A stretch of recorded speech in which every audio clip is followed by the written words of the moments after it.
ये कहानी वाकई रोंगटे खड़े कर देने वाली है। रवि की जिज्ञासा उस पर भारी पड़ गई।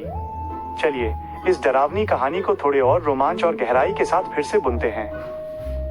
आधी रात की खिड़की, फिर कभी मत खोलना। रात का सन्नाटा गहरा था।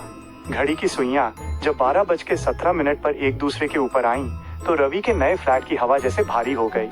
ये पुरानी और जर्जर हो चुकी इमारत शहर के शोर से कटी हुई थी।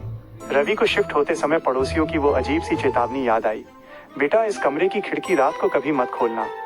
रवि ने इसे महज पुराने लोगों का वहम समझकर अनसुना कर दिया था। बाहर तेज हवाएं चल रही थीं। अचानक खिड़की के शीशे पर एक आवाज हुई, टक टक टक। रवि की नींद टूट गई। उसने घड़ी देखी, ठीक 12:17 बजे थे। उसे लगा शायद बाहर कोई पेड़ की टहनी टकरा रही होगी, लेकिन फिर उसे याद आया कि उसके फ्लैट की तीसरी मंजिल के बाहर तो कोई पेड़ है ही नहीं। तभी सन्नाटे को चीरती हुई एक और आवाज आई, खर खर खर, जैसे कोई लंबी और नुकीली नाखूनों वाली उंगलियां शीशे पर रगड़ रहा हो। डर के मारे रवि का गला सूख गया था। उसने खुद को हिम्मत दी और खिड़की के पास जाकर पर्दा हटाया। बाहर सिर्फ काला घना अंधेरा था। कुछ न पाकर उसने सोचा कि हवा को अंदर आने दिया जाए ताकि कमरे की उमस कम हो। उसने कुंडी घुमाई और खिड़की खोल दी। बर्फीली हवा का एक झोंका कमरे में दाखिल हुआ। साथ ही कमरे का बल्ब पागलों की तरह झिलमिलाने लगा। दीवार पर रवि की परछाई के ठीक बगल में एक और लंबी और टेढ़ी मेढ़ी परछाई उभर आई। रवि का शरीर बर्फ जैसा ठंडा पड़ गया। उसने पीछे मुड़कर देखा, पर वहां कोई नहीं था।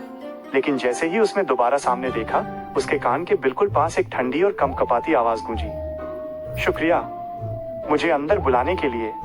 रवि ने चीखना चाहा, पर आवाज गले में ही फंस गई। उसके सामने एक ऐसी आकृति खड़ी थी जिसकी आंखें सफेद और बेजान थीं और चेहरे पर एक डरावनी चौड़ी मुस्कान थी। वो चीज जमीन से कुछ इंच ऊपर हवा में तैर रही थी। रवि दरवाजे की तरफ भागा, पर दरवाजा जैसे दीवार का हिस्सा बन चुका था।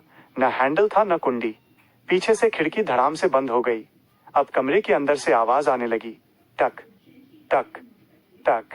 अगली सुबह जब पुलिस और पड़ोसियों ने दरवाजा तोड़ा तो कमरा बिल्कुल व्यवस्थित था। रवि का सामान वहीं था। उसका फोन बिस्तर पर पड़ा था, लेकिन रवि गायब था। कमरे की खिड़की के शीशे पर अंदर की तरफ खून और मिट्टी से सने हाथों के निशान थे, जैसे कोई अंदर से बाहर निकलने के लिए पागलों की तरह दीवारें पीट रहा हो। आज भी उस इमारत के पास से गुजरने वालों को आधी रात को ठीक 12:17 बजे खिड़की पर उंगलियां रगड़ने की आवाज सुनाई देती है।